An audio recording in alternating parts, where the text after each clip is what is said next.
Unemployment stood at 5.3% in the fourth quarter of 2022 and 4.1% in the first quarter of 2023.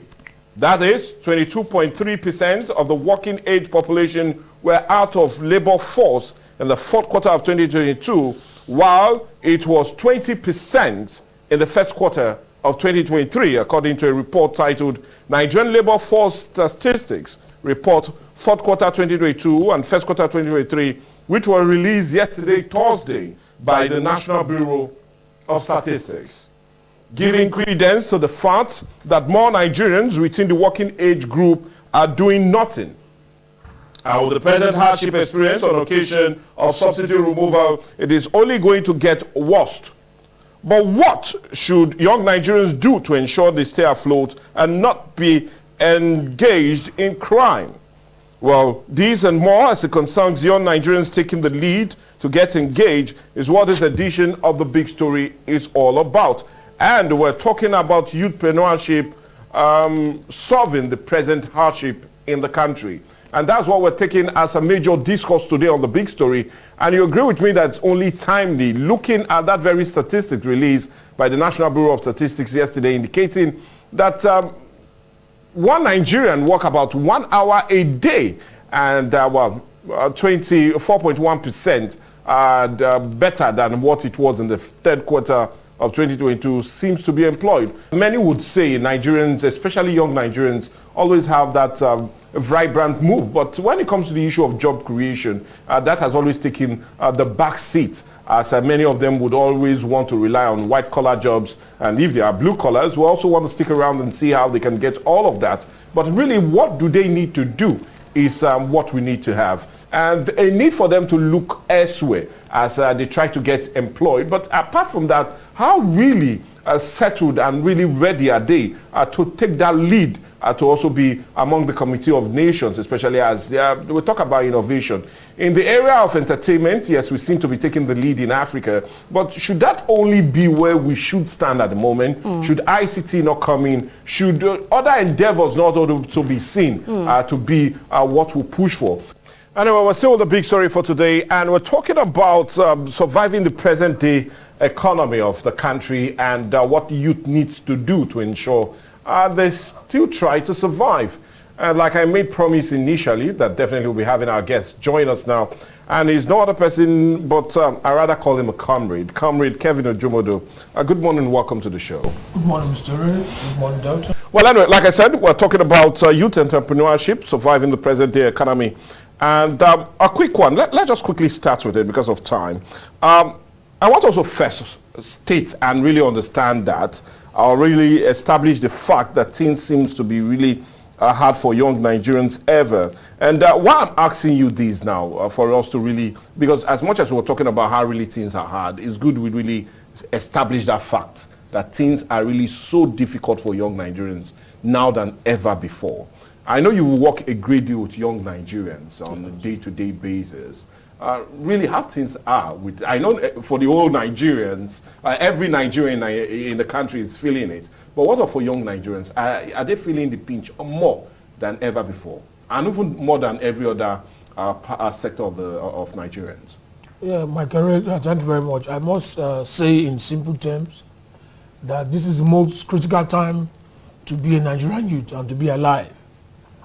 You know, the cost of going to look for the daily bread is even more expensive than daily bread itself. And that tells you if you are going to get the bread, the cost of you transporting yourself to where the bakery is at ways the amount with which you buy the bread. That tells you we are in a helpless situation as youth in Nigeria going forward. Now, you see day to day, you see your friends even calling you to beg you for as low as just Gary. You know, when your fellow young man calls you and say, guy, it's tough. Can I get even if it's raw rice or just ingredients to just make something at home? You know that it is tough. Because you find it very hard when a young guy go to his fellow guy and say, guy, please help me out. We try to manage our way, keep our pride intact. But present Nigeria, it is tough for the youth and they are just suffering and smiling at the same time. So it's an epileptic situation we are at the moment. Well, anyway, During our introduction, we took a look at what the National Bureau of Statistics has said, and we're talking about the job rate. Undermining is being contested already, and we can see that even on the front pages of the dailies this morning. They claim to say that the job rate has fallen from 5.3% in the fourth quarter of 2022 to about 4.1% in the first quarter of 2023. Maybe there's a marginal increase in the number of persons working on account of them saying 1 hour a day work is enough for them. But let's leave that controversy as it rages on. But my question is, do you feel the mindset that the young Nigerians have in wanting to be gainfully employed in the government sector is also a reason that is increasing the unemployment rate in the country? Because if you look at it, when we look at that feeling of many young Nigerians who feel, well, I'm employed, and when they talk and I'm employed, either they are with a few private sector or basically employed in the government sector. Do you feel that mindset has always reduced the numbers that would have naturally be gainfully employed, always looking for white-collar jobs? My dear, I will tell you, Nigerian youth are the most intelligent globally. Take them anywhere and just give them the enabling environment to strive and to come out in flying colors. Now, first and foremost, we cannot shift away from the cross of the matter, which is the government failure. The youth are not, they are not beckoning on just the white-collar job from government alone. They can strive as doing their small and medium-scale businesses, but what is the enabling environment for an entrepreneur to strive? Using Ugeli, for example, as a case study. Where's the light? Where's the security? Where's the access to small and medium loans from the banks? What are the rates with which these loans have been given out? So this will form a template for us as a working plan. You understand me that, for example, now, my friend in Warri told me he has shut down his guest house. I asked why. He said he was buying fuel, 20,000 naira to run it at night. And sometimes we have just only 2 occupancy. That's 16,000 naira for 2 persons, 8,000 naira per room. And now he's buying fuel 20,000. He's making 18,000. At the end of the day, he's going to pay staff salary, and there's no light. If there had been NEPA light, he would have been able to manage the cost for fuel, including payment of salary and other maintenance wear and tears in the facility. But now he has shut down and laid off his 5 staff he has. That 5 staff now, they've gone home to sit. Imagine other small medium-scale businesses that can no longer strive. They've laid down their staff, they've all gone back home to rest. Well, yes, the state government has given 10,000 naira to civil servants. What about those in the private sector? What about those that are unemployed? Those that don't have access to even recharge card, to even call. So it's not that they are waiting for the white-collar job, but the failure of the government has put them in a fix. And even their small ways of, you see, even if organizer, it buys fuel, it gets your tire for you, you pay 200, some collect 400 and all that. How much can it make a day? You give your wife 10,000 to the market, nothing comes out of it. The small milk I used to buy, the refill milk I used to buy for 1.5, I went there, telling me it's 3.5. Now I was surprised. And in 3 days, it's gone. So how will a family of 4 cope in this circumstance? So the youth, they are not lazy, they are not lazing around. They want to be engaged. But where are this availability of these jobs? They are nowhere to be found. Even them using okay, now you run a saloon. You give people a haircut for 8,000 naira or 500 naira. Where's the light to work? The man that comes to fix your gen, the materials, the plug and all that, we're buying plug for 500 naira. Now you buy plug for 1,000 naira. So then it's as if you just recycling money from mouth to the pocket, back to the market. So it's really a terrible situation. Come here now, how to buy for 20,000 naira, come here. And the end of today, it's gone. So how do one cope for 7 days buying for 20,000? And the payments we have now, I don't know if NNPC is monitoring what comes to the country. If you dip your hand into it, with a matter of seconds, it vanishes. And that tells you that it's not a good product. A good fuel will take a little bit of time to dry off your palm. So there are a lot of issues, born issues, and the government needs to rise to the occasion. One, local government needs to start engaging the youth. State government needs to start engaging the youth, and also the federal government. Hence, we'll have a lot of insecurity going forward. Okay, so comrade, taking from what you said earlier, you said the youth do want to to work, but they're looking for an environment where they can thrive. Now, my question is this. What are the sectors or what are the areas that require a lot of attention and instant positive turnaround situation that can improve the economy, where youths can actually participate in? First, energy. Okay. Just give us power. Let's it be okay. We having okay. Let's not say 24 hours. Give us 18 hours power supply daily. Okay, right now we do not have power. Let's put it that way. We do not have power, and we know that Nigerian youths are innovative. We've seen before. Okay, before you came, we did play a clip where we saw some Nigerians doing well, innovating things in the country here. Maybe the materials might be substandard, but they work. Now, my question is, if you say energy, what can the youth do? What kind of innovations can the youth actually bring up to help solve the energy crisis we're having? The youth can go into creation of solar panels, small panels for maybe you have an apartment that you just need to maybe use your clipper or your air dryer. They can do small panels, but at the end of the day, the batteries to run those panels are expensive. Now the government must give us a subsidized amount. If government say okay, we're subsidizing the price of solar panels. Let's say you're giving 100,000 for one battery, some will reduce to 50,000 naira. Then we have businesses to say, okay, give us 2 batteries, 3 batteries to run. Don't stand the price of diesel is high.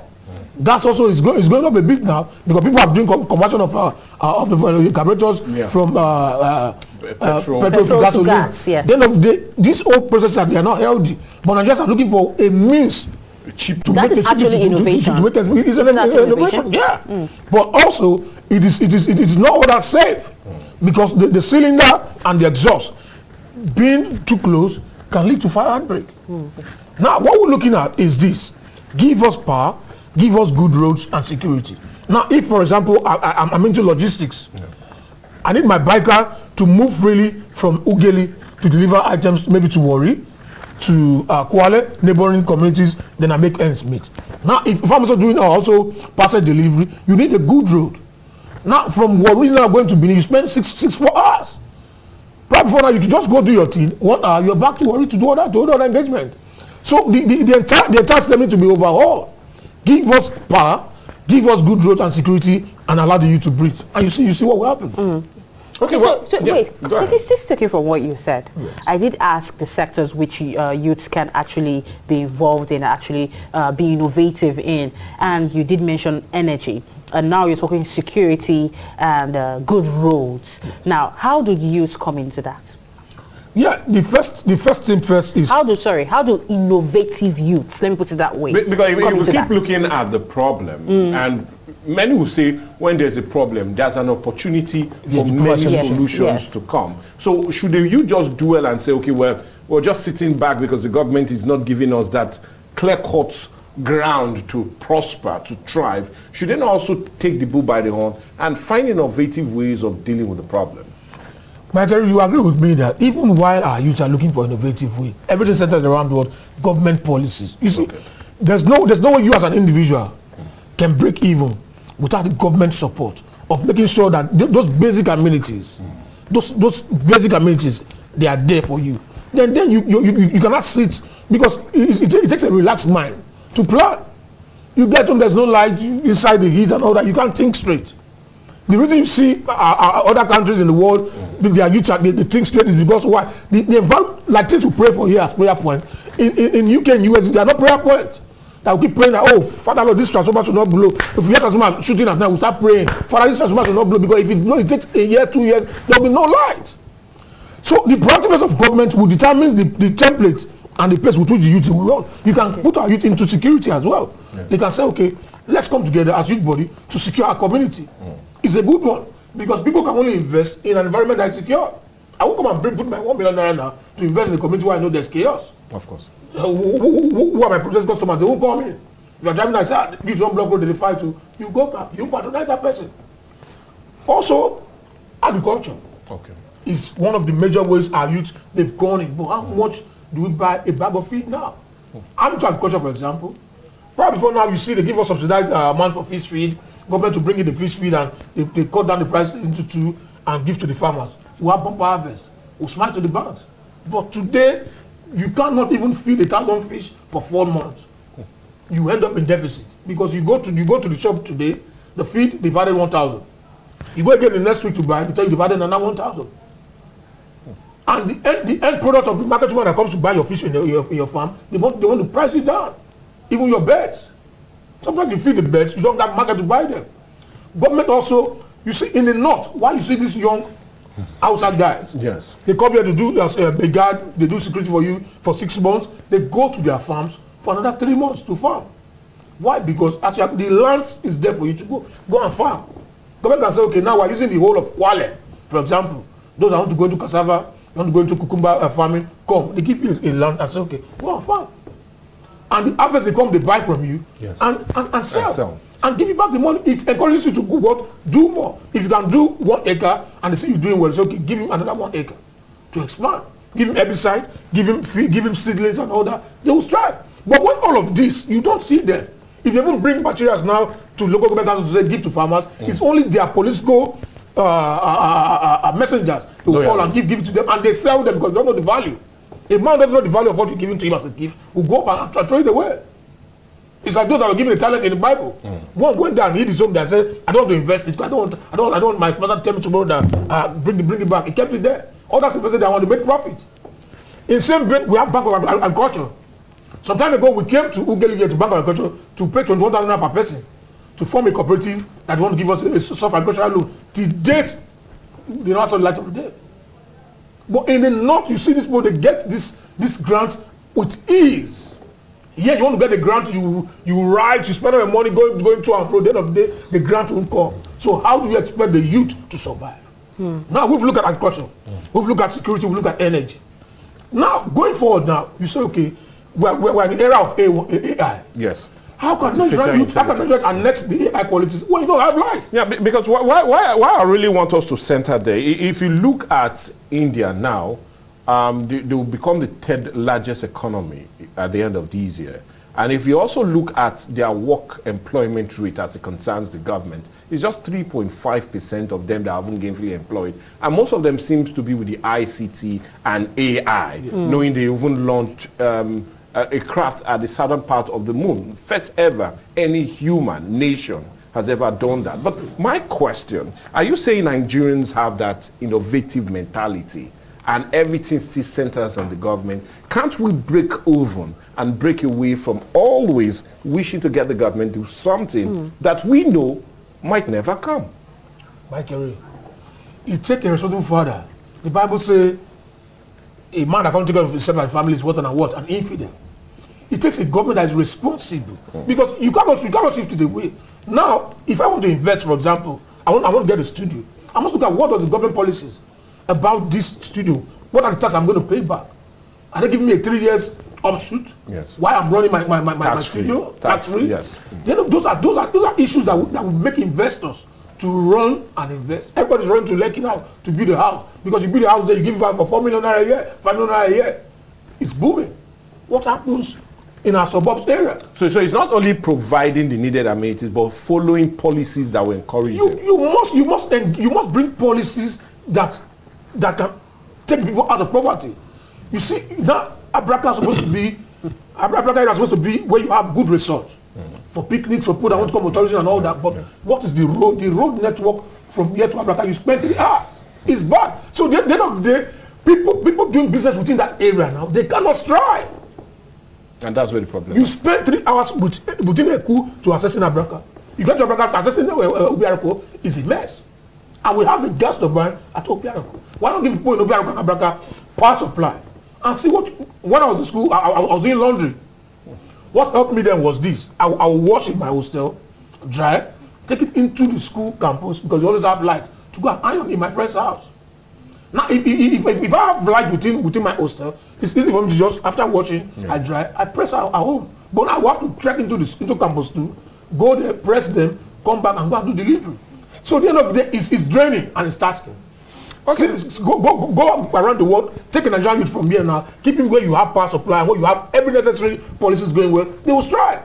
Okay, well, anyway, I feel we need to strive further by taking just a call or two because I feel it will be unfair if we do not even get to hear from our listeners and callers on account of time. but we'll also plead with you because time is never a friend. Let's see if we take a call or two before we truly wrap things up today on the big story. And we're looking at what Nigerian youth should do. And are they really innovative? Well, with what Comrade Kevin Ojomodo says, it looks as if it's no problem of ours, but the problem of policies and also those basic amenities that seems not to be there to make them thrive. Let's take a call or two, like I said, and we'll really wrap things up today on the big story.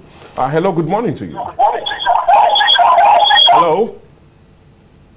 Hello? Okay, it looks as if we're still having issues with the line. We're trying to see how we can really rectify it before we come and do this, but it looks as if the network is also really giving us much of a problem. Hello? Okay, now finally. Hello? Good morning to you. Good morning. Yes, your name and where you're calling us. I am Joseph. I'm calling from Kiagbodo. Oh, Joseph from Kiagbodo. Go ahead, Joseph. Yeah, Nigerians youth are very short. Nigerians are good. Though your also presenter was trying to say innovative youth. Yeah. Look, all Nigerians youth are very short. Some of them that are frustrated today are driven as a result of the fact that government did not actually provide the necessary. Thank God to the person you brought in today. There is no way we can go forward without government providing the necessary. It's like power. Power is very important. Yeah. If government should provide power, many other things will come in place.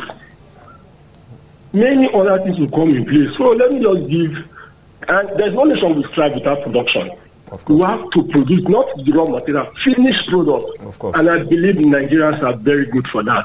If the necessary environment is provided, let me give an opportunity for others to explain. Well, thank you so much. You really supported our guests in the house, and you feel a great deal of these should be hinged on the government, not just on the provision of basic amenities, but also policies to support and encourage young Nigerians to grow. But anyway, we're not going away. Let's see if we take one last call. Kemi, can you do us the honors? All right. Hello, good morning. Hello, good morning. Yes, welcome to the show. Your name and your location, Hello, please. good morning. Good morning. I can hear you. Good morning. Can you hear me? Yeah, we can hear you very well. Go ahead. Your name and your location. Can you hear me? Good morning. Good morning, sir. Yeah, morning. My name is Robinson Akpobiri, calling from Mekrejebo. Okay, go ahead. Hello? Go ahead. Okay. This topic, you people have been discussing this morning, is a very nice topic. To me, the issue of unemployment has been a very big problem in this country.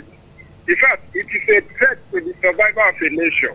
Yes. So I just want to go straight to the solution. Already you people have mentioned it before. If we want to have a solution to the problem of unemployment in the country, because when we talk about white-collar jobs, the government has failed. So we are looking for another alternative that will make the youth engage. To engage the youth, government should be able to provide the following. One, electricity. Are you with me? Hello? Yes, we are.